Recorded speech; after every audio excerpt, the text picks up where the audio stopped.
വെട്ടിച്ചിറ കരിപ്പോളിൽ നിയന്ത്രണം വിട്ട സ്കൂട്ടർ മറിഞ്ഞ് യാത്രക്കാരൻ മരണപ്പെട്ടു. പാലക്കാട് ഒറ്റപ്പാലം പനയൂർ സ്വദേശി സുനിലാണ് മരിച്ചത്. ദേശീയപാത 66ന്റെ ഭാഗമായി നിർമ്മിച്ച സർവീസ് റോഡിൽ വ്യാഴാഴ്ച വൈകിട്ട് 4 മണിയോടെയായിരുന്നു അപകടം നടന്നത്. സർവീസ് റോഡിലൂടെ വളാഞ്ചേരി ഭാഗത്തേക്ക് വരികയായിരുന്ന സുനിൽ കരിപ്പോൾ ഭാഗത്ത് വെച്ച് ഹമ്പ് കടക്കുന്നതിനിടെ സ്കൂട്ടറിന്റെ നിയന്ത്രണം നഷ്ടപ്പെട്ട് റോഡിലേക്ക് തെറിച്ചു വീഴുകയായിരുന്നു. അപകടം നടന്നയുടനെ നാട്ടുകാർ ചേർന്ന് ഇയാളെ വളാഞ്ചേരിയിലെയും പിന്നീട് പെരിന്തൽമണ്ണയിലെയും സ്വകാര്യ ആശുപത്രികളിൽ എത്തിച്ചെങ്കിലും ജീവൻ രക്ഷിക്കാനായില്ല.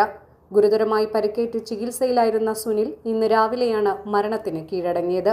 തുടർ നടപടികൾ പൂർത്തിയാക്കിയ ശേഷം മൃതദേഹം ബന്ധുക്കൾക്ക് വിട്ടുനൽകും. News desk 3 Max Live.